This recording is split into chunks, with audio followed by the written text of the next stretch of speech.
नमस्कार मंडळी. तर आज आपण बनवणार आहोत व्हेज दिवाणी हंडी. रेस्टॉरंट स्टाईल क्रीमी, रिच आणि रॉयल व्हेज असणारी ही रेसिपी तुम्ही चपाती, नान किंवा जिरा राईस सोबत खाऊ शकता.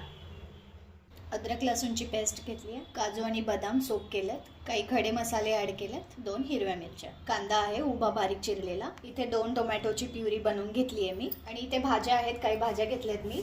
तुम्हाला फ्लावर, वटाणा, फरसबी आहे, शिमला मिरची आहे, आणि तुम्हाला याच्यामध्ये बटाटा ॲड करायचा तर तुम्ही ॲड करू शकता, आणि आवडीप्रमाणे दुसऱ्या कोणत्याही भाज्या टाकायच्या असतील तर तुम्ही त्या टाकू शकता. भाजीला टेस्ट एकदम सिल्की येण्यासाठी शेवटी मी फ्रेश क्रीम ॲड करणार आहे. आता इथे आपण तेल तापवत ठेवलं आहे, ह्याच्यात मी कांदा फ्राय करून घेते. इथे कांद्याला ना गोल्डन होईपर्यंत फ्राय करून घ्यायचं आहे आपल्याला. इथे मी थोडीशी किंचितची साखर ॲड करते. ती साखर का ॲड करते कारण की ग्रेव्हीला खूप चांगला कलर येतो त्याच्याने, म्हणून मी थोडीशी साखर ॲड केली आहे. इथे आपला कांदा थोडा थोडा गोल्डन व्हायला लागला आहे, बघू शकता तुम्ही. याला अजून पूर्ण गोल्डन करायचं आहे. आता इथे आपला कांदा पूर्ण गोल्डनिश झाला आहे. आता मी याला काढून ठेवते साईडला आणि थंड व्हायला ठेवते. आता त्याच कढईमध्ये ना मी हे सगळ्या आपल्या मिक्स भाज्या टाकून घेते, वाफवून घेणार आहे मी यांना थोडं. आता मी याला 5-1 मिनटं झाकून ठेवणार आहे. आता मी इथे कांद्याचा बरिस्ता आहे तो टाकून घेते, आणि हे जे सोक केलेले होते ते पण टाकते. आता या सर्व मिश्रणाला मी मिक्सरमधून फिरवून घेणार आहे.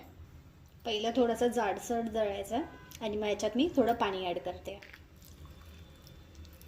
इथे आपली पेस्ट रेडी आहे. आता मी इथं झाकण काढते, गॅस बंद करते. लक्षात ठेवा भाज्यांना जास्त ओव्हर कुक करायचं नाही आहे. आता मी काढून ठेवते भाज्या. तेल तापत ठेवलं होतं. आता याच्यात मी काही खडे मसाले ॲड करते. जिरं, अद्रक लसूणची पेस्ट.